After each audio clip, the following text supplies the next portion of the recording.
Hello, Mrs. Ann Rodriguez. My name is Spencer Yolke, and today I'll be describing 5 different business types and then explaining which one I believe best suits the industry of sporting goods. The first one we have is sole proprietorship.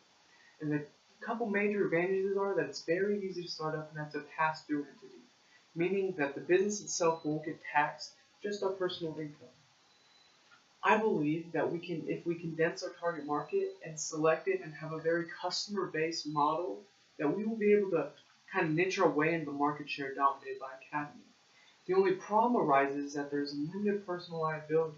So if the business goes down, my personal funds will be targeted and I will be paying those off until I get every single debt paid. That might take a really long time, and due to that enormous risk, I believe that sole proprietorship is not the best entity. Next, we have general partnership, and this is where you and I would run the business together.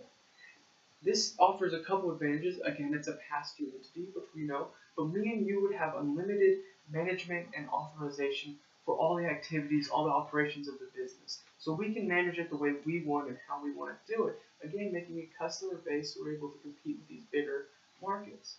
The disadvantage comes that it's, again, unlimited personal liability, and even more so, it's joint and several liability, meaning that, I'm liable for your actions, and you're liable for my actions, even if we don't know what each other are doing.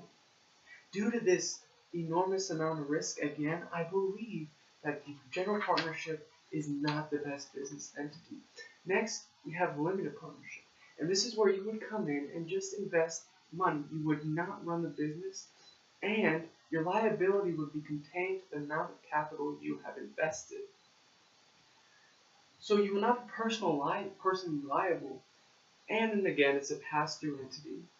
But the disadvantage is that you have no operation, you have no management in the business. You'd have no say in how we run it. Now you would be protected from any lawsuit, from any debt, anything that the business accrues, but at the same time you're not able to run or have any sort of influence on the business in a management aspect. And then also I would accrue all of the unlimited liability. So for those reasons, I believe that the general partnership is not the right business entity. So we have corporations. What a corporation, some of the advantages of it is that it's very easy to raise capital, and there's no unlimited personal liability. This is huge. But some of the disadvantages are there's this idea of double taxation, where the business itself will get taxed, and then also the dividends we pay out to our shareholders will get taxed, basically taxing our business twice. One of the major disadvantages is that we don't get to look in the best interest of ourselves. We have to look in the best interest of the business and the shareholders. Now, we understand that this is a sporting goods store, and we understand that this is not a humane and not a benefit corporation. We're trying to make money. So due to that, we cannot have the best interest in our ideas and in our minds. First, we have to make sure the shareholders get taken care of. So due to that, due to double taxation, due to the fact that we will not have complete management control over anymore, because we have to get a board of directors and all those things, and there's no way our corporation will be able to compete with the larger markets, I've decided that corporation is not the best entity. Lastly, we have limited liability corporations, LLCs, and this is what I believe is the best entity, because we have extreme flexibility on how we want to manage the business, member management, management. It's a pass-through entity, so the business itself doesn't get taxed, and we have limited personal liability. The only real disadvantage is that there's no uniform statute.